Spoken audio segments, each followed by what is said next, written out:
You know, when someone dies tragically, we often paint them as perfect angels. We forget they were human, with flaws and complexities. Princess Diana is remembered as the people's princess, the compassionate icon who changed the monarchy forever. But there's a shadow in Diana's story that most people don't talk about. A woman who shaped Diana's life in ways both profound and devastating. A woman who palace staff whispered about in hushed tones, calling her manipulative, cold, and yes, a nasty piece of work. That woman was Frances Shand Kydd, Diana's own mother. What kind of mother abandons her children? What kind of woman watches her daughter become the most famous person on earth and responds with jealousy instead of pride? And what really happened behind closed doors that made palace insiders speak about Frances with barely concealed contempt? The story you're about to hear will completely change how you understand Princess Diana. Because to understand Diana's pain, her struggles with bulimia, her desperate need for love, and her rocky marriage to Prince Charles, you need to understand the woman who gave birth to her and then, in many ways, gave her up. Let's start at the beginning. Frances Ruth Roche was born on January 20th, 1936, at Park House on the Sandringham estate. Yes, the same royal estate where the Queen spent her holidays. Frances wasn't just connected to royalty by proximity, her entire life was steeped in aristocratic privilege. Her father, Maurice Roche, was the fourth Baron Fermoy and a personal friend of King George VI. Her mother, Ruth Roche, served as a lady-in-waiting to Queen Elizabeth, the Queen Mother. Frances grew up with literal princes and princesses as neighbors. She was educated at the finest schools, groomed for high society, and expected to make a brilliant match. And she did. At just 18 years old, barely out of school, Frances married Edward John Spencer, Viscount Althorpe, who was 30 years old at the time, 12 years her senior.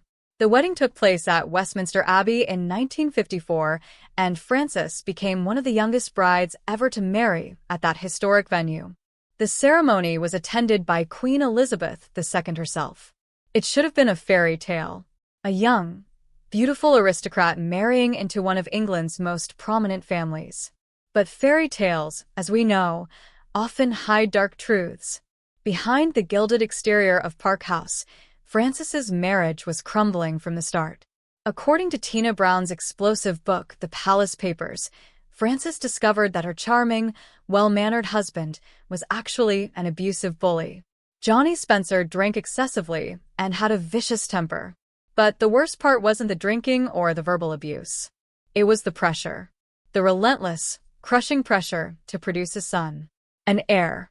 Someone to carry on the Spencer name and inherit the family fortune. Think about that for a moment. Frances was barely out of her teenage years, trapped in an unhappy marriage with a man who saw her primarily as a breeding machine. And she tried. God, how she tried. In 1955, she gave birth to their first daughter, Sarah. 2 years later, in 1957, came another daughter, Jane. But Johnny Spencer didn't want daughters.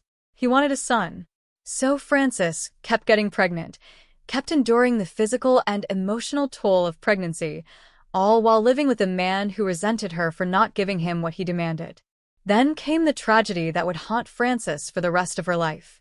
She gave birth to a baby boy named John.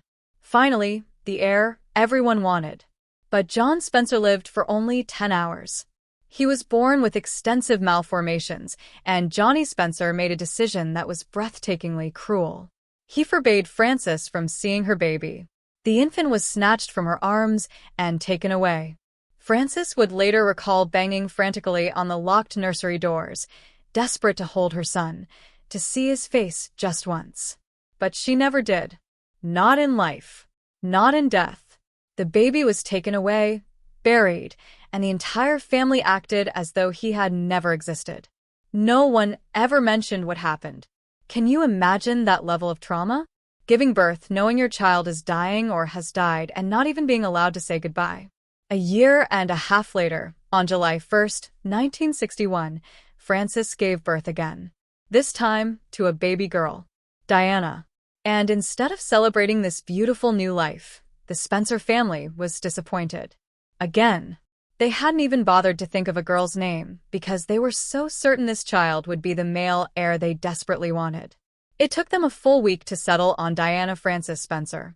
And here's the part that breaks your heart. The older relatives actually asked out loud, what was wrong with the mother?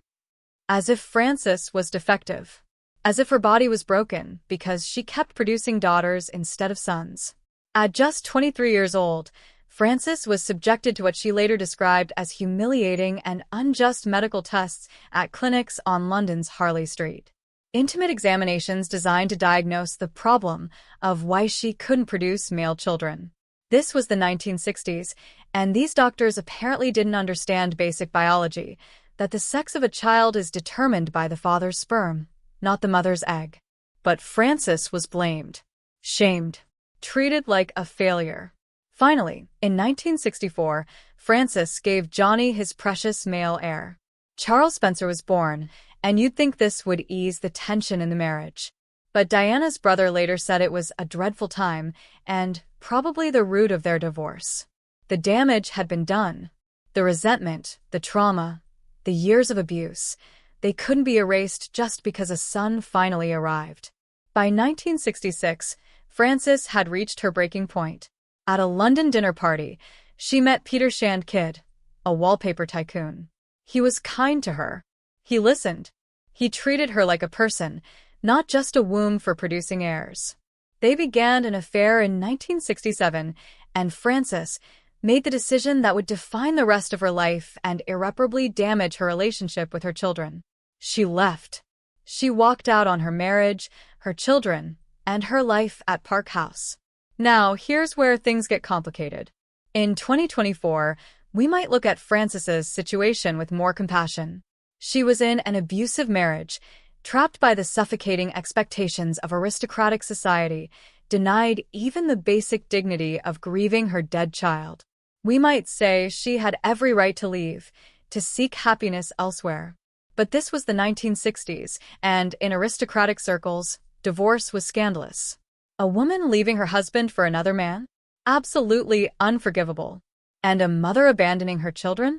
That was beyond the pale. Frances became known as the Bolter. She was publicly branded an adulteress, a woman who had betrayed not just her husband, but her sacred duty as a mother. The custody battle that followed was vicious.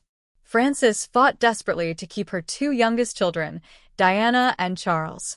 The older girls, Sarah and Jane, were already away at boarding school, but Diana was only 6 years old. Still a baby, really. And Frances wanted her. But then came the ultimate betrayal. Frances's own mother, Lady Ruth Fermoy, testified against her in court.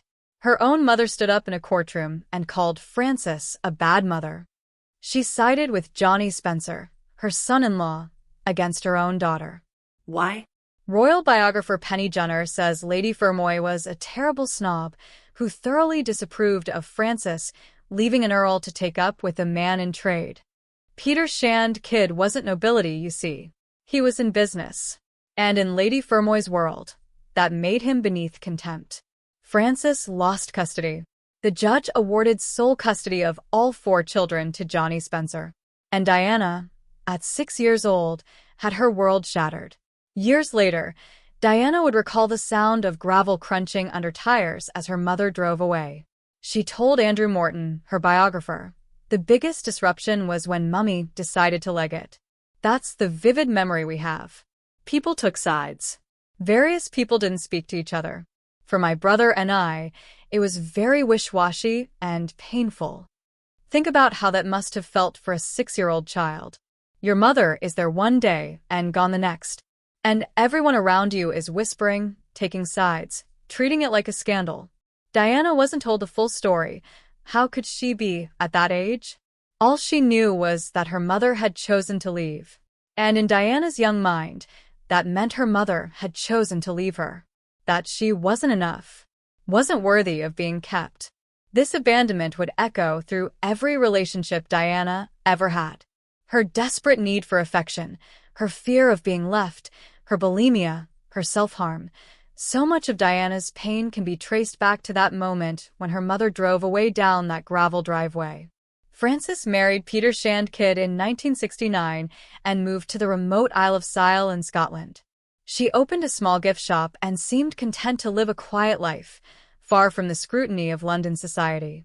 She had visitation rights, and Diana would visit during school holidays, but the relationship was strained. How could it not be? Diana was a child trying to understand why her mother had left her. And Frances was dealing with her own guilt, her own trauma, her own sense of failure. Then, in 1981, everything changed. Diana Spencer, the shy, awkward girl who had been so hurt by her mother's departure, got engaged to Prince Charles, heir to the British throne. Suddenly, Diana was the most famous woman in the world. And Frances? She was thrust back into the spotlight she'd tried so hard to escape.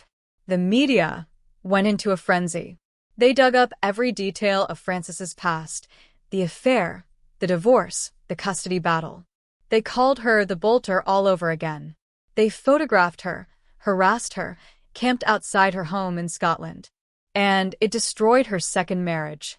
In 1988, Peter Shand Kydd left Frances for a younger woman. Frances blamed Diana for this. She actually blamed her own daughter for the collapse of her marriage. In an interview, Frances said, "I think the pressure of it all was overwhelming and, finally, impossible for Peter. They didn't want him. They wanted me. I became Diana's mom, and not his wife." Can you hear the resentment in those words? The bitterness? Frances couldn't see that her marriage was failing for its own reasons. Instead, she chose to blame Diana. She chose to see her daughter's fame and success as the cause of her own misfortune. And this is where Frances's behavior becomes truly nasty. According to multiple sources, including Diana's close friends and palace staff, Frances began to see Diana as a rival. The media constantly compared them, their looks, their style, their choices. Frances was always described as Diana's mother, never as a person in her own right. And this made her jealous. Actually jealous of her own daughter. Richard Kay, a journalist who was friends with Diana, said, "Frances was sort of an older version of Diana. There was friction between them, there is no doubt about it." He believed Frances's abandonment cast a shadow over Diana's entire life and framed her own marriage. Diana was repeating her mother's patterns, marrying young into a dysfunctional situation, feeling trapped and desperate. But instead of providing support, Frances criticized Diana. She criticized her marriage troubles. She criticized her relationships with men after her divorce from Charles. She criticized her parenting. And palace staff noticed. They saw how Frances treated Diana, the subtle digs, the lack of maternal warmth. They saw Frances was more interested in her own image, her own grievances, than in supporting her daughter through the most difficult period of her life. One of the most telling moments came at Diana's wedding in 1981. It should have been the happiest day of Diana's life and of Frances's life, watching her daughter marry the future king. But Frances cried throughout the ceremony. Not happy tears, but tears of distress. She later said she couldn't cope with the pressure. But Diana felt let down. She later told friends that she felt her mother had made the day about herself, about her own discomfort, rather than celebrating Diana's happiness. Even on Diana's wedding day, Frances managed to make Diana feel secondary, unimportant. The relationship between Diana and Frances was tempestuous. They would go through periods of closeness, then fall out again. Frances could be warm and charming one moment, then cold and critical the next. She struggled with alcohol, which Diana spoke about privately to friends. The drinking made Frances unpredictable, sometimes cruel. After Diana's divorce from Charles in 1996, Frances became even more critical of her daughter. She disapproved of Diana's relationships with various men. She thought Diana was bringing shame on the family. And in 1997, just 4 months before Diana's death, Frances did something unforgivable. She gave an interview to Hello magazine, disclosing personal details about Diana's life. The interview raised £30,000 for a Catholic prayer house on Iona, which Frances saw as good charity work. But Diana felt betrayed. Her own mother was selling stories about her to the tabloids. The very tabloids that had made Diana's life a living hell, that had chased her relentlessly, that would ultimately contribute to her death. But the worst was yet to come. According to Paul Burrell, Diana's butler and close confidant, Frances called Diana shortly after that magazine interview. What happened during that phone call has been described as horrific. Burrell later told the Mirror that he found Diana crying on the floor of her room after the call. When he asked what happened, Diana said her mother had unleashed a torrent of abuse. Frances had called Diana horrible names, criticized her romantic choices, accused her of being a bad mother, and said things that were so hurtful, Diana was physically shaking. Burrell said, "What I heard was a torrent of abuse, swearing and upsetting innuendo towards the princess and towards the mail company she was keeping. How pathetic and sad those words were." After that phone call, Diana made a decision. She told Burrell she would never speak to her mother again. She meant it. When Frances sent letters, Diana returned them unopened. When Frances tried to call, Diana refused to take the calls. For the final 4 months of her life, Diana and her mother were completely estranged. And then Diana died in that tunnel in Paris on August 31st, 1997. Frances Shand Kydd had to live with the knowledge that the last conversation she'd had with her daughter was filled with hate and cruelty. That she had said unforgivable things to Diana, and now she would never have the chance to take them back. Never have the chance to apologize. Never have the chance to tell Diana she loved her. Palace staff who were there in the aftermath of Diana's death reported that Frances was devastated. She stood outside Kensington Palace with the crowds of mourners, just another face in the sea of grief. She later said, "With literally thousands of people, we were sharing a very deep hurt." But there was a difference between Frances's grief and everyone else's. Everyone else was mourning the loss of a beloved princess, a woman who had touched their lives from afar. Frances was mourning her daughter and drowning in guilt. Paul Burrell said, "Her mother had to live with that guilt after Diana's death for the rest of her life." And indeed, Frances's final years seemed to have been marked by an attempt at redemption. She converted to Catholicism and threw herself into charity work. She supported mothers who had lost children tragically. She raised funds for handicapped children, causes that Diana had championed.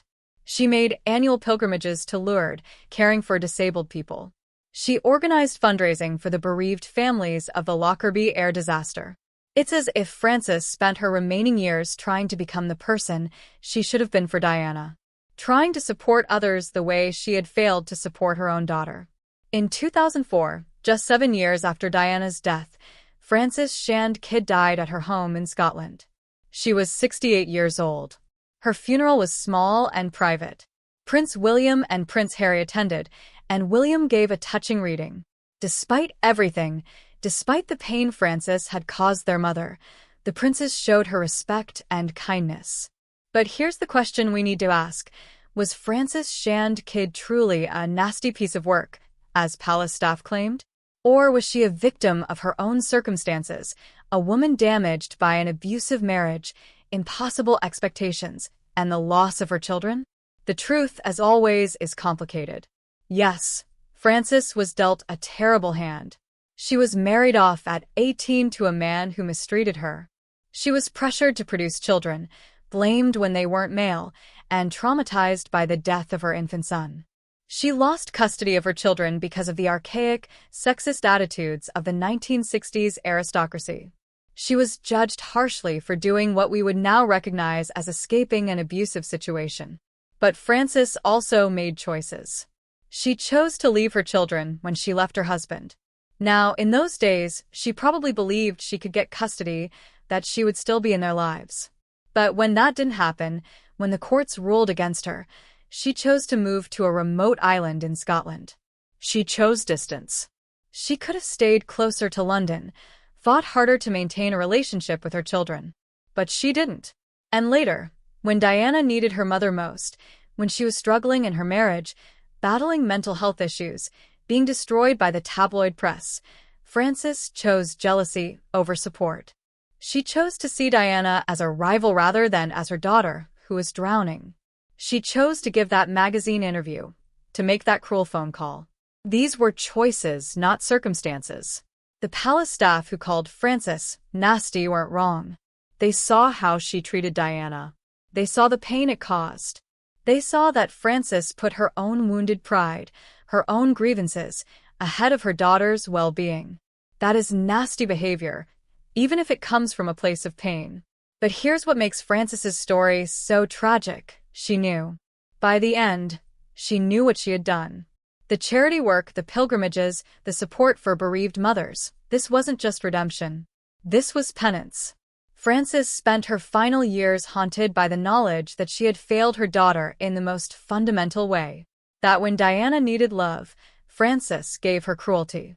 That when Diana needed support, Frances gave her competition. That when Diana needed a mother, Frances was too wrapped up in her own pain to show up. And maybe that's the real lesson here. Frances Shand Kydd's story isn't really about whether she was a good person or a bad person. It's about how trauma gets passed down through generations. Frances's trauma from her abusive marriage, from losing custody, from being publicly shamed, that trauma didn't just affect her. It scarred Diana. And Diana's trauma, in turn, affected how she approached her own relationships, her own marriage, even her own parenting. We like to think of Diana as this pure, perfect angel. But the truth is more human than that. Diana struggled with anger. She could be manipulative. She had affairs. She used the media to her advantage, just as the media used her. She wasn't perfect, but she didn't need to be. She was doing the best she could with the wounds she carried. And Frances? She wasn't evil. She was broken. Broken by a system that valued her only for her ability to produce male heirs. Broken by a marriage that was abusive and loveless. Broken by a society that took her children away and called her a bad mother for trying to find happiness. Broken by her own mother's betrayal. And then broken again by her jealousy of her daughter's success, by her inability to be the mother Diana deserved.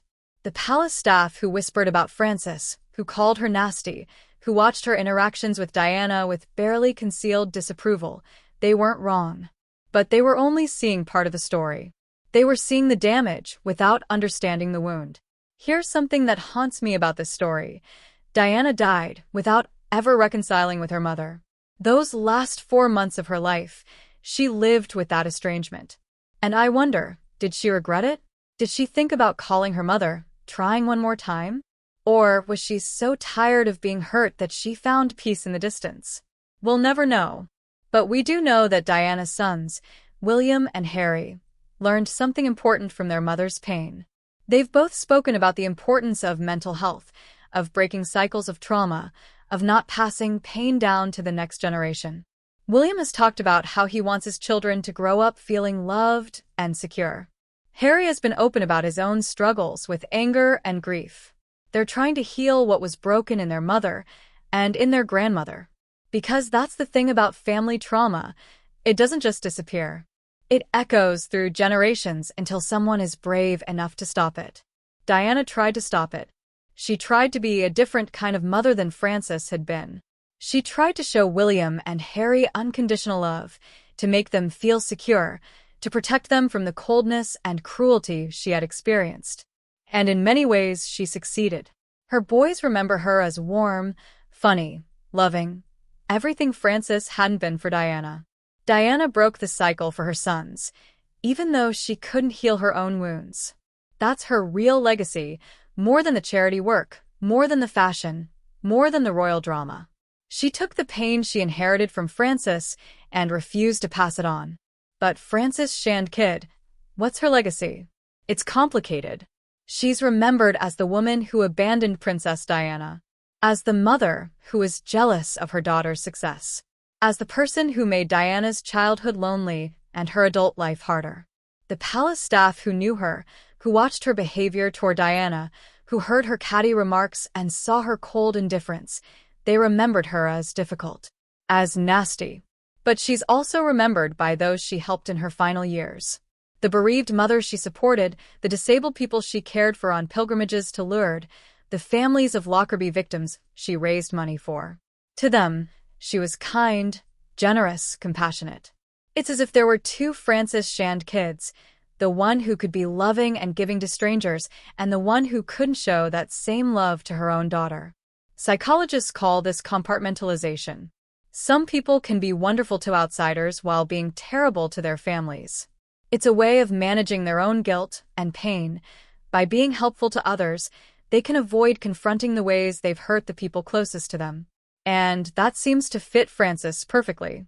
She could organize charity fundraisers and care for disabled strangers, but she couldn't pick up the phone and simply tell Diana, "I love you. I'm proud of you. I'm sorry." 3 simple things that would have meant everything to Diana.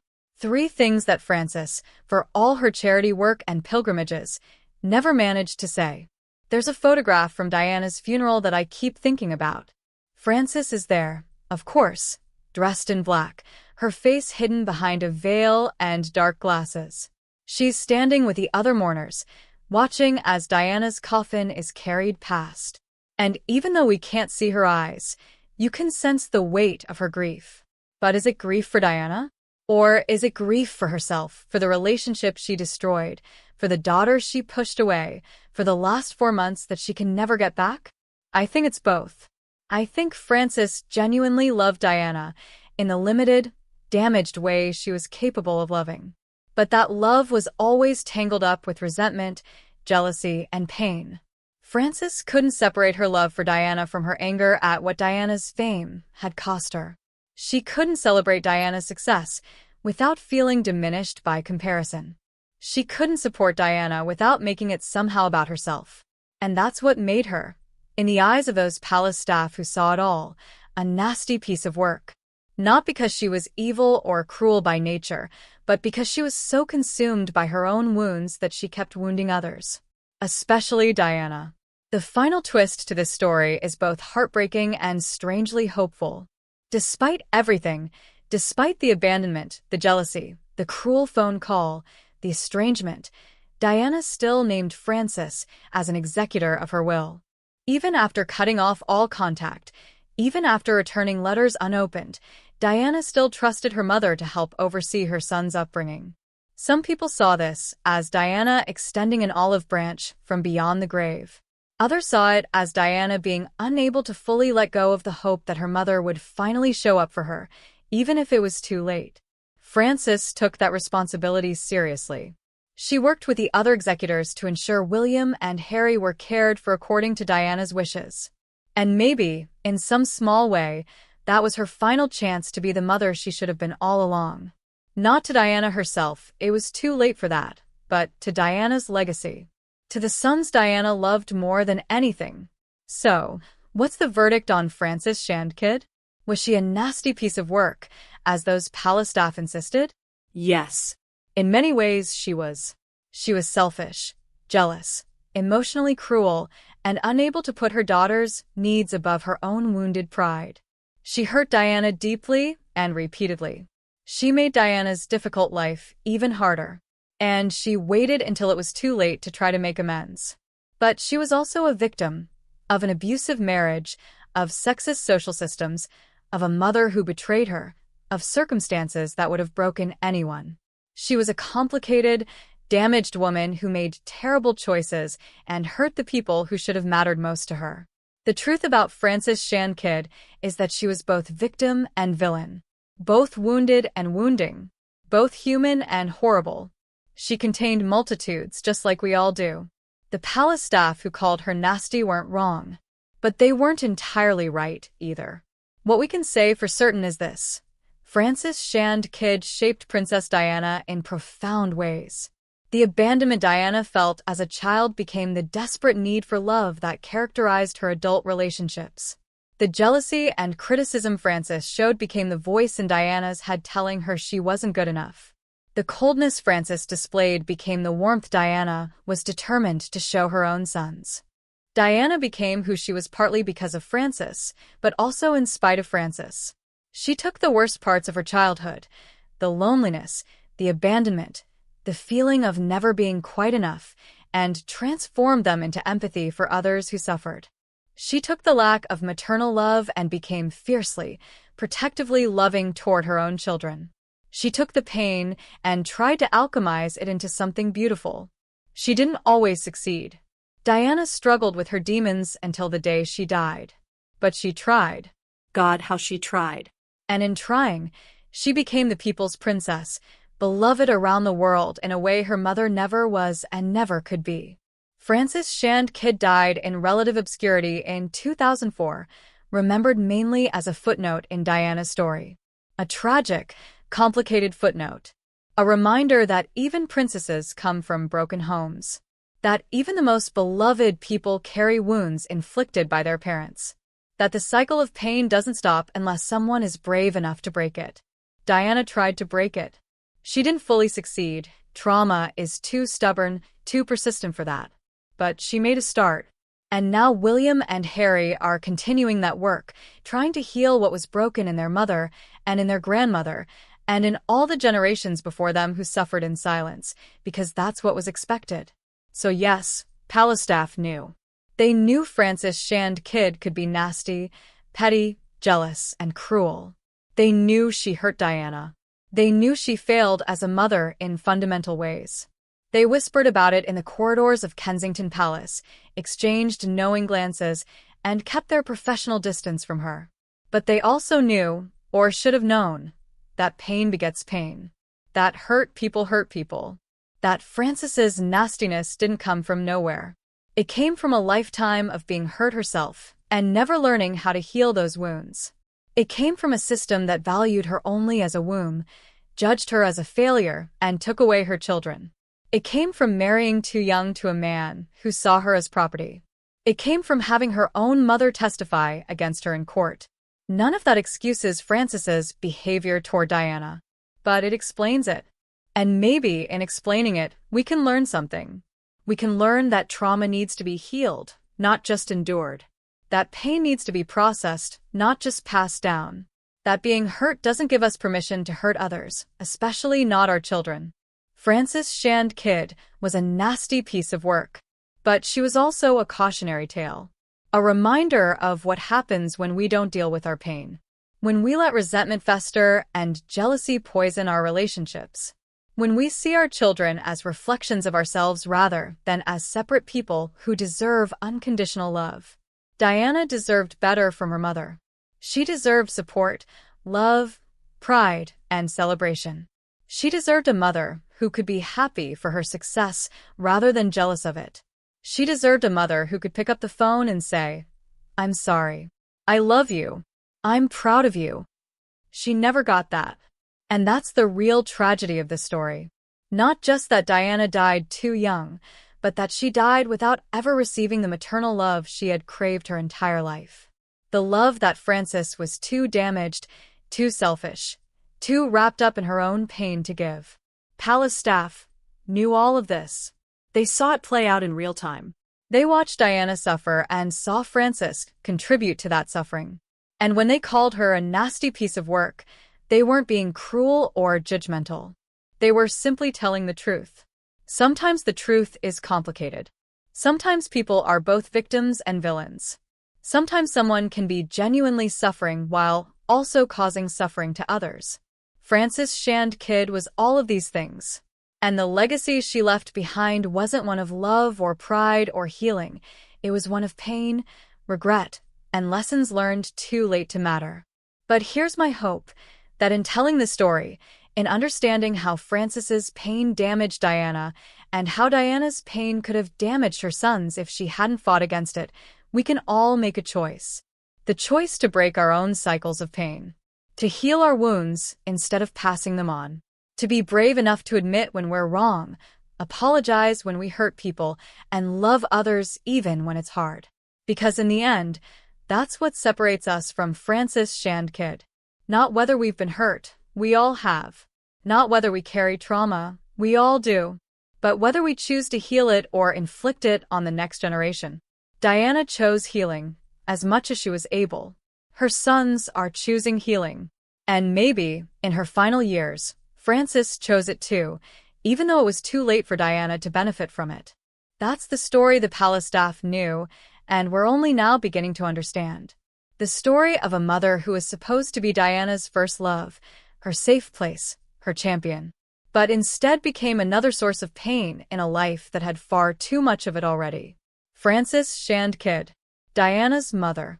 A nasty piece of work. And so much more complicated than that simple description could ever capture.